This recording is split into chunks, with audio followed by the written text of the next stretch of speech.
Bonjour, dans cet épisode j'ai le plaisir de recevoir Adèle, la rose dansante. Dans cet épisode nous discutons des thèmes autour de la créativité, de l'écriture, de l'intuition et bien d'autres choses encore. A tout de suite pour notre conversation. Bonsoir Adèle, je suis ravie de te recevoir. Tu es la rose dansante sur Instagram. Tu accompagnes des femmes pour les aider à recouvrer leur santé féminine d'un point de vue holistique et tu proposes aussi des guidances au tarot. Est-ce que tu pourrais peut-être nous parler de ton parcours, de ce que tu proposes avec tes propres mots? Bonjour Clavie, merci pour ton invitation. Alors oui, sur Instagram, on me trouve sous le nom de la rose dansante. Et alors, pour te parler de mon parcours, j'ai commencé par un parcours littéraire, parce que j'ai fait un bac littéraire et j'ai poursuivi par une prépa et j'ai fait une licence en fait de lettres modernes. J'aime beaucoup les mots, les histoires, j'écris aussi beaucoup. Et, mais en arrivant à la fin de ma licence, j'ai senti que ça allait pas être ça que je ferais parce que je voulais vraiment être libre en fait de mes mouvements et en tant que prof, ben, on est muté quelque part, on est assigné à un endroit et je sentais que j'avais besoin d'autre chose. Donc j'ai cherché et puis petit à petit, de fil en aiguille, j'ai découvert la naturopathie et ça m'a énormément parlé parce que je voyais dans ce domaine une ouverture en fait sur l'humain et ça m'a passionnée. Il faut savoir que mon père est sportif de haut niveau et ça a donné une sorte de mode de vie dans ma famille qui était très tourné vers la nature, vers l'alimentation déjà. Donc j'avais une sensibilité à tout ça.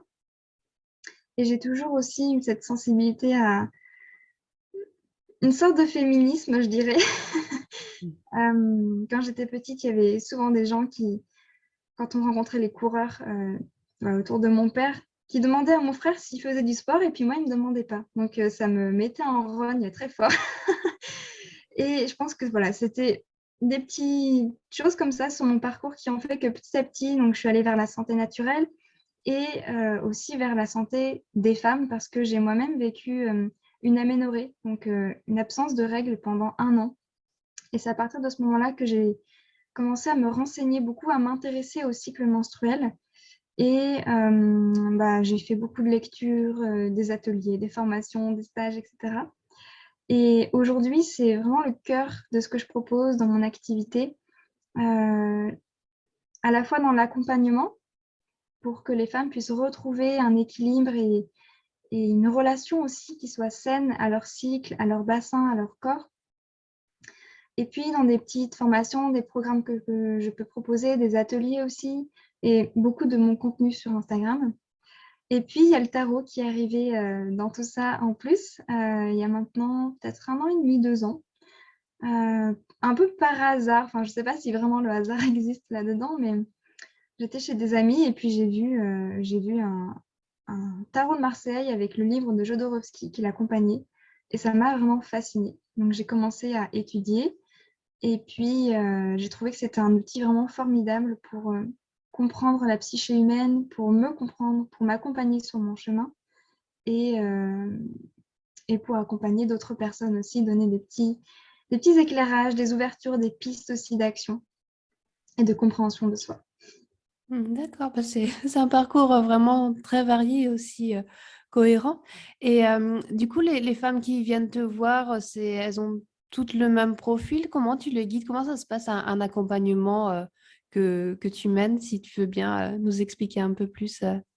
Ouais, il y a plein de choses différentes. Je remarque qu'il y a quand même souvent des douleurs par rapport au cycle. Donc, ça peut être des menstruations qui sont douloureuses ou un syndrome prémenstruel, donc des douleurs qui sont avant l'arrivée des règles.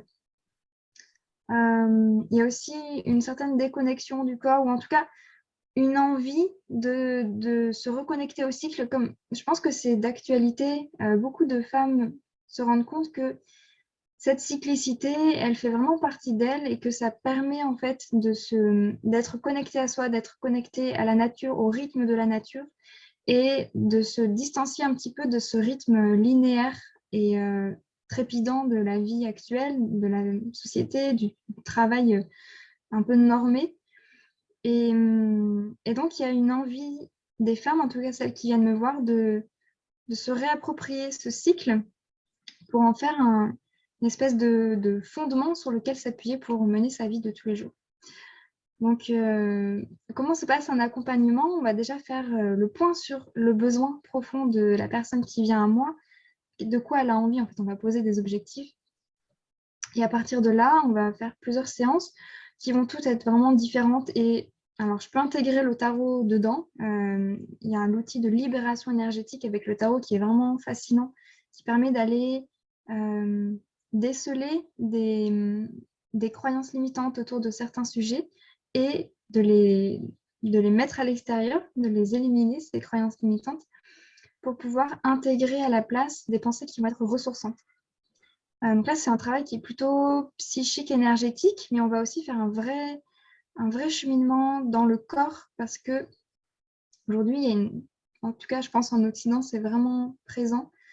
Il y a une espèce de déconnexion du corps qui fait que c'est pas évident de venir observer, de venir ressentir ce qui se passe à l'intérieur de soi parce qu'il y a beaucoup de tabous, il y a beaucoup de normes aussi qui sont là, qui nous limitent en fait dans le corps qu'on a tel qu'il est.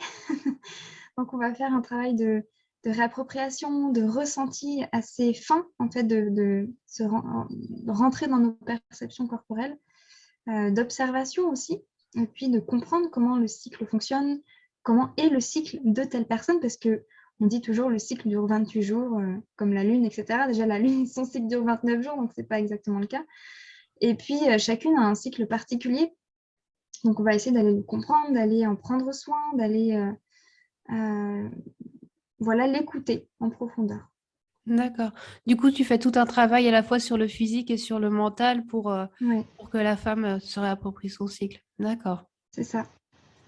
Et, par rapport au tarot, tu as vu aussi des guidances qui t'ont fasciné. Enfin, tu parlais de la façon dont tu es rentrée dedans. Tu pourrais peut-être développer un petit peu ce point-là, s'il y a Ouais.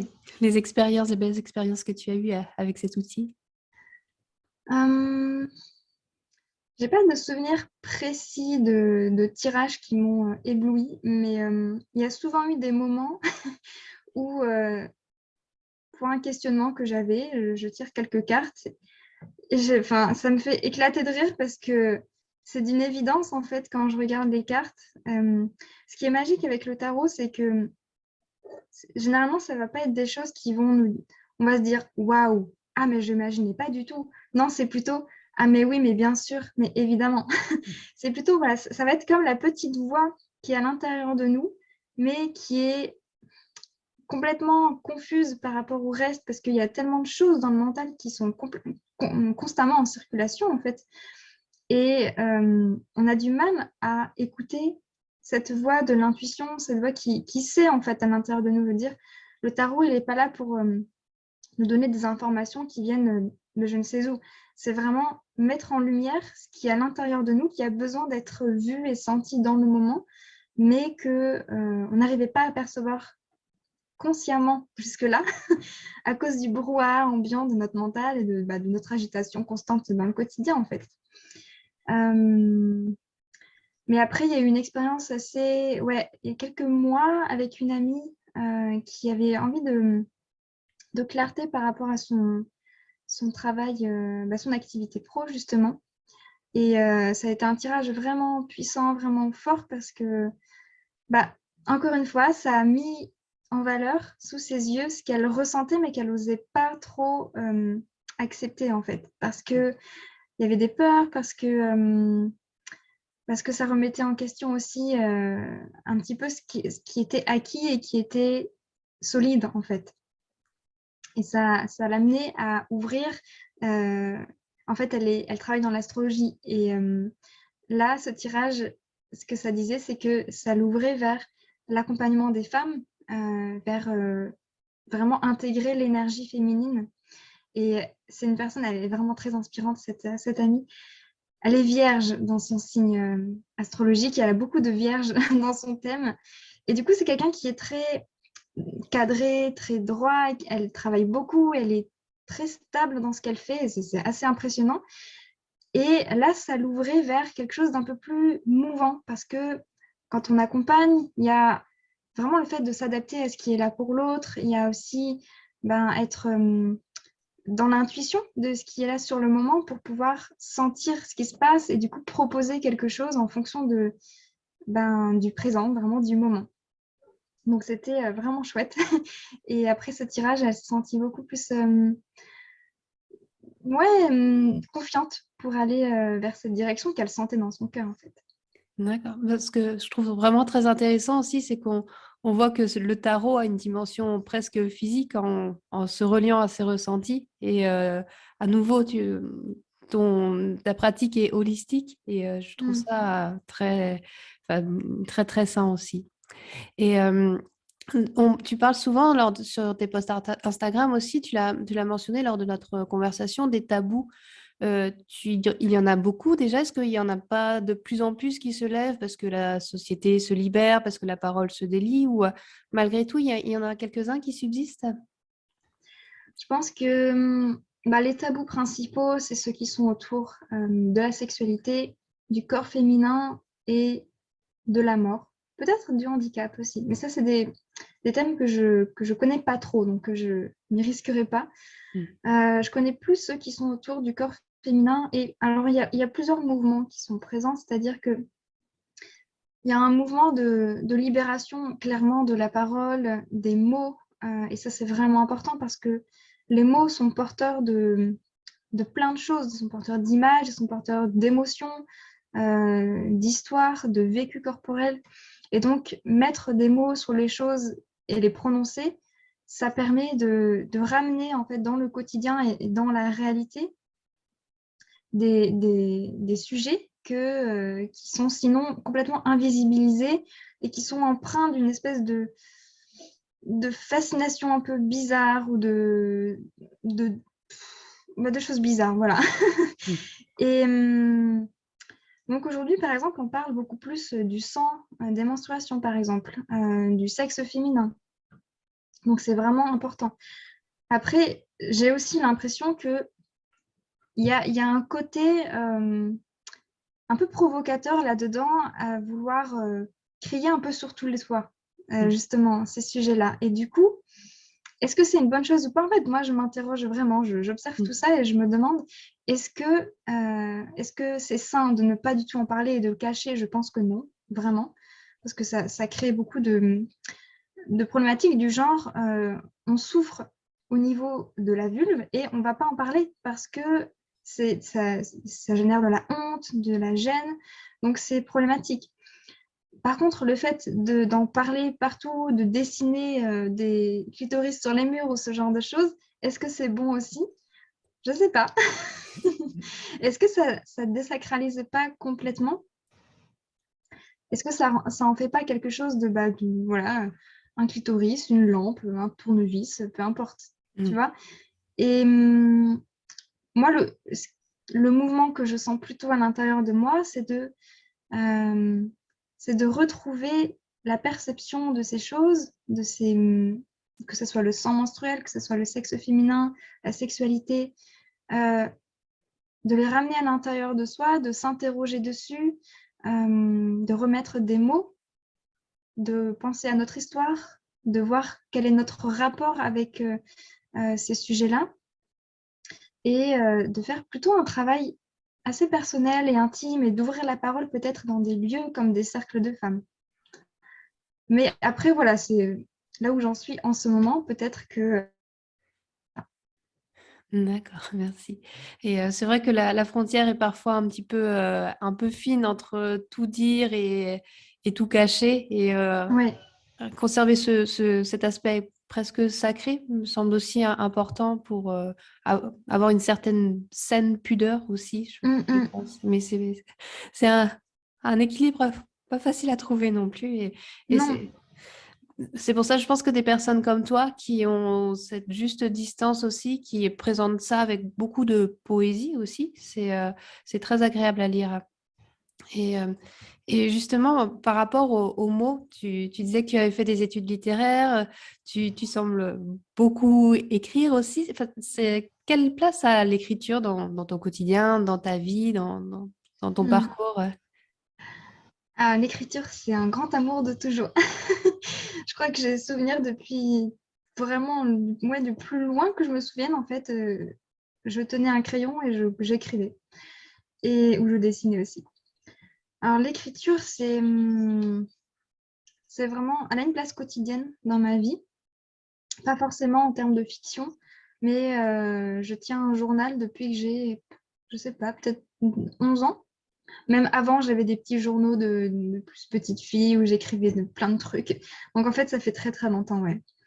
Et alors j'ai écrit 2 romans quand j'étais adolescente, enfin un entre 16 et 18 ans, qui est un roman fantasy, et puis un autre quand j'avais peut-être 19 ans, que j'ai publié en auto-édition et que je vends voilà, comme ça autour de moi. Et donc la fiction, c'est vraiment quelque chose qui est formidable parce que pour moi, écrire de la fiction, ça me permet de rentrer dans un monde, en fait, dans lequel enfin, je maîtrise tout. Et ça, c'est assez rigolo. Enfin, c'est fascinant, en fait, parce que on peut créer ces personnages, on les fait agir, avoir des émotions, tout ce qu'on veut, en fait. Et c'est totalement libre. Mais je remarque après, depuis quelque temps, que les moments où j'ai de nouveau envie d'écrire de la fiction, c'est souvent des moments où j'ai envie d'échapper un petit peu à mon monde réel. Donc j'observe ça, c'est assez intéressant. Mais il n'y a pas que ça, évidemment, il y a aussi le vrai plaisir de pouvoir... je pense qu'il y a quelque chose de l'ordre de sortir de soi, des émotions, des choses vécues, des schémas, des choses que j'ai apprises, et de les mettre en forme dans une histoire. Je pense qu'il y a un côté thérapeutique dedans aussi, et puis vraiment de plaisir. Voilà pour la fiction. Et puis, j'ai ma pratique d'écriture quasiment quotidienne. Enfin, c'est très rare les jours où j'écris pas. Là, c'est plus du journaling où je vais raconter mes pensées, je vais faire mes tirages de tarot qui vont ouvrir parfois des réflexions aussi. Euh, et c'est vraiment important pour moi parce que ça me permet de clarifier mon mental, de ne pas rester dans des choses qui tournent à l'intérieur de ma tête. Parce que je suis une personne assez mentale quand même, avec beaucoup de pensées, beaucoup d'émotions. Et l'écriture me permet de sortir ça de moi et à la fois de m'alléger, de clarifier et de mettre le doigt parfois sur des éléments qui restaient complètement confus, perdus dans la masse en fait de mes pensées. D'accord. Et tu as des projets d'écriture à venir? Alors, ouais, en fait, j'avais commencé un livre autour de la santé féminine, mais j'avais du mal à faire le plan. Enfin, en fait, il y a tellement de choses. Voilà, le truc, c'est que j'avais du mal à cadrer mon écriture. Et là, ce qui me vient plutôt en ce moment, c'est d'écrire un livre autour de l'IVG, qui est un sujet qui me touche beaucoup aussi, un autre grand tabou d'ailleurs. Et donc là, pour l'instant, il est à l'état d'ébauche. J'ai juste écrit un plan sur une feuille. Mais c'est un sujet auquel je tiens vraiment. Et donc, je n'ai pas de date définie, mais c'est un sujet qui est là. Et puis, j'ai tout le temps des idées de romans qui me traversent. Je commence des choses. Au moins, je note mes idées. Et je ne sais pas non plus quand, mais c'est présent en tout cas, ouais. D'accord. Parce que tu disais que l'écriture était un plaisir. Moi, je trouve qu'il y a quand même de l'effort derrière tout ça aussi, Oui, de se poser pour écrire, surtout quand on fait des romans. Je pense que ça doit demander beaucoup de travail. Et, enfin, félicitations pour avoir publié à 16 ans, 19 ans, parce que c'est- merci. c'est- Oui, c'est du travail. Et, mais c'est intéressant parce qu'il y a plein de moments différents dans l'écriture. Il y a des moments où ça va être justement une espèce de flow, c'est complètement fluide, c'est libre et c'est vraiment du plaisir. Et là, le temps peut passer incroyablement vite. C'est comme des espèces de bulles d'espace-temps voilà, où on se perd. Et puis, il y a des moments qui vont être plus difficiles, où on reprend cette distance et on manque d'inspiration, ou on remarque une espèce d'incohérence dans le récit et du coup, il faut revisiter la trame qu'on avait tracée ou justement, moi, je suis du genre à avoir du mal à tracer une trame et à plutôt me laisser porter. Et donc, parfois, je suis confrontée à justement des incohérences ou à ne pas savoir euh, quoi écrire pour la suite. Donc, c'est pour ça aussi que j'ai laissé beaucoup de romans de côté que j'avais commencé, mais en même temps, c'est jamais perdu parce que c'est toujours de la pratique, c'est plein de petits bouts qui se constituent. Et moi, j'ai encore des idées de romans qui étaient là il y a peut-être 10 ans.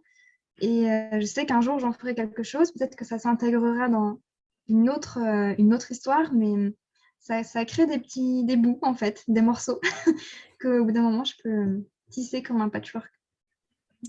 Et aussi, enfin, on remarque sur ton fil Instagram que tu es très créative justement avec l'écriture, mais tu fais aussi des collages, de la peinture, enfin, du crochet, je crois.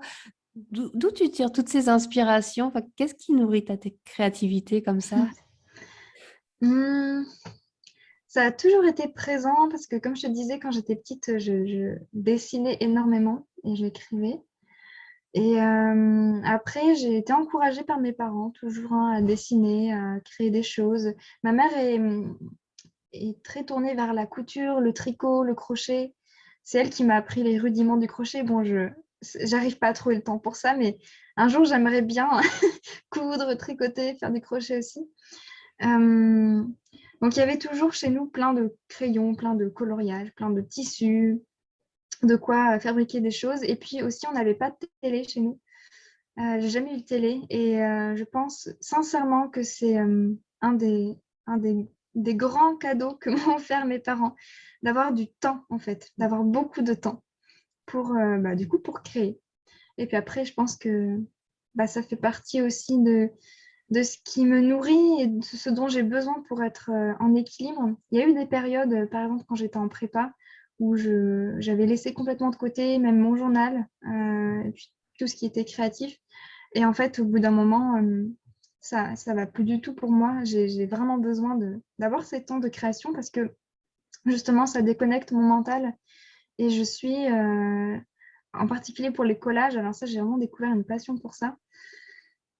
C'est des temps de présence à moi-même et d'inspiration aussi. C'est-à-dire que pendant que je crée, je vais pouvoir avoir des idées pour mon activité ou pour résoudre je sais pas, un quelconque conflit émotionnel que je suis en train de traverser.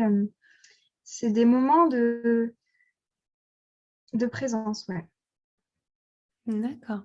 Et tu as d'autres pratiques de bien-être que tu fais quotidiennement ou des choses à partager sur que ce soit physique ou mental ou... Ouais. Alors tous les matins, j'ai ma pratique corporelle. Au fil du temps, en fait, avec mon école de naturo, les ateliers que j'ai fait, des formations, je me suis concocté une espèce un petit ensemble d'étirements, d'échauffements musculaires et articulaires, de détente, de relaxation. Et ça, j'ai vraiment réussi à le mettre en place tous les jours, le matin. Donc, ça dure entre 20 minutes et parfois plus d'une heure. Et c'est vraiment quelque chose qui me fait beaucoup de bien, qui m'ancre, qui me permet de prendre un peu la température du jour dans mon corps, de ce qui se passe, de ce qui est là. Et j'ai vraiment développé une observation quotidienne de mon corps, de mes émotions, de où j'en suis en fait dans ma journée.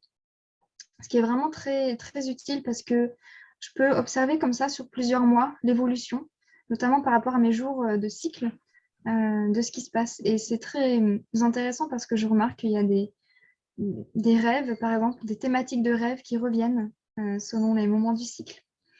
Donc voilà, il y a cette pratique corporelle le matin qui me fait beaucoup de bien et il y a ma pratique, une espèce d'autre pratique d'écriture qui est l'observation de mon cycle, mais plus généralement de mon corps, de mes émotions, de mon énergie, de mes envies aussi du jour, que je note dans j'appelle ça moi un carnet de lune ou un carnet de cycle.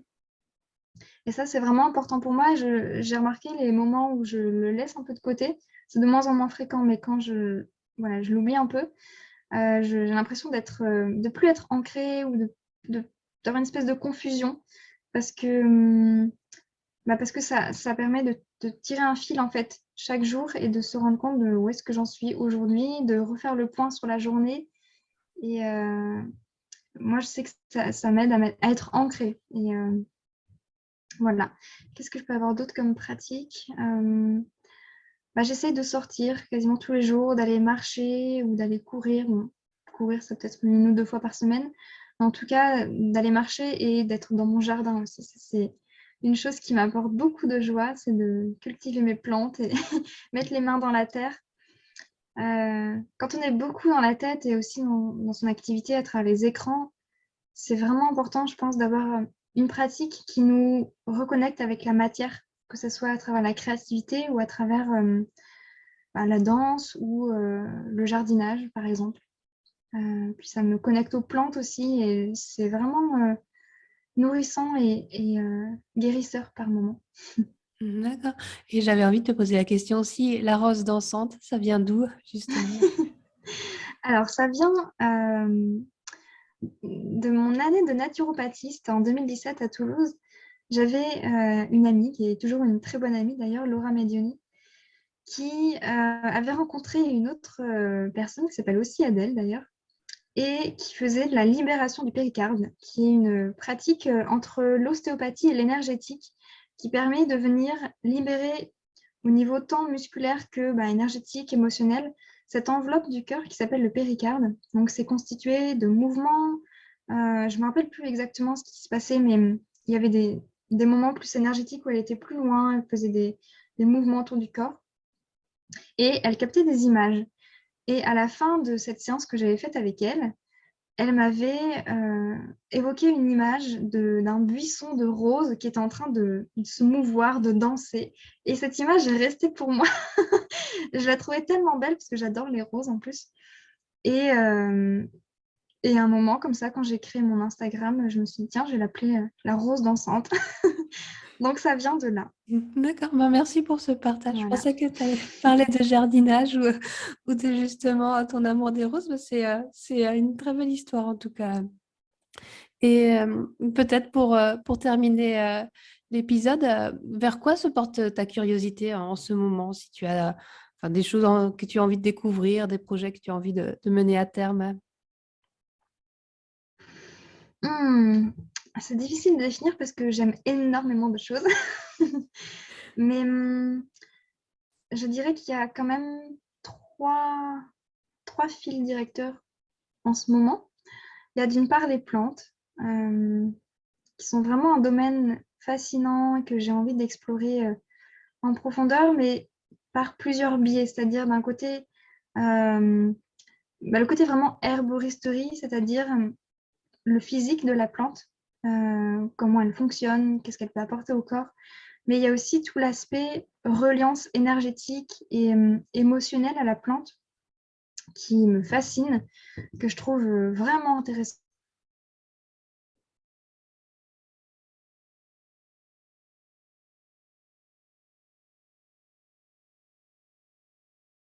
Donc, il y a le côté des plantes, à la fois avec une formation que je suis autour de l'arboristerie pour l'accompagnement des femmes, justement, et aussi le jardinage ou mes promenades en nature. Un autre côté, c'est le tarot qui m'intéresse énormément, que j'ai envie de continuer à étudier. Pareil, je fais des formations, puis je fais mes propres tirages et voilà, c'est infini. C'est ça que j'aime aussi. Et le dernier côté, c'est la santé gynécologique. Et plus ça va et plus j'ai envie de rentrer dans quelque chose qui soit vraiment concret. Là, je suis une formation en ce moment qui s'appelle la danse de l'équilibre hormonal, avec une femme très inspirante qui s'appelle Marie-Pénélope Pérez, avec qui j'avais fait ma formation sur les bases de la gynécologie holistique, justement. Et là, on apprend des mouvements, des automassages, des points d'acupression, des protocoles vraiment pour rentrer dans la pratique corporelle, dans la perception, dans la lenteur, dans la présence à soi. Et moi qui suis beaucoup en fait sur les écrans, sur les réseaux avec cette activité, ce qui est génial parce que ça me donne une vraie liberté. Mais d'un autre côté, ça me fait être beaucoup dans le mental, beaucoup aussi dans le virtuel. Et je sais que c'est pas mon but ultime. Au bout d'un moment, j'aimerais vraiment être plus dans la présence, accueillir des femmes, faire des ateliers, pouvoir sentir la présence en fait des autres parce que c'est tellement puissant en fait, tellement porteur, tellement beau. Et, euh, et mon but, c'est de développer une vie qui soit locale, de vivre quelque part, créer un lieu avec mon chéri où on va pouvoir être le plus autonome possible, créer un magnifique jardin et pouvoir y accueillir des femmes pour faire des chemins de guérison ou de réappropriation de notre cycle menstruel, de notre santé gynécologique, de notre équilibre hormonal, et de tout ce qui fait qu'on va pouvoir ensuite être bien à l'intérieur de soi, être en équilibre et pouvoir laisser libre cours à notre créativité et à ce qu'on veut mettre au monde, en fait, que ce soit des œuvres, que ce soit des enfants, que ce soit des projets humanitaires, enfin voilà, toute notre vie. C'est des beaux projets en tout cas et absolument fascinants dans toutes ces trois directions. Donc, et pour conclure, si les auditeurs veulent te retrouver, tu as un endroit vers lequel les rediriger? Le mieux, c'est de me rejoindre sur mon compte Instagram, donc La Rose Dansante. Je réponds toujours aux messages privés qu'on m'envoie. Et puis, oui, je pense que c'est le plus simple. D'accord. Ben, merci beaucoup Adèle pour cette conversation. Avec Et plaisir. je te souhaite une belle suite de journée. À bientôt. Merci à toi, Claire-Vie. Au revoir.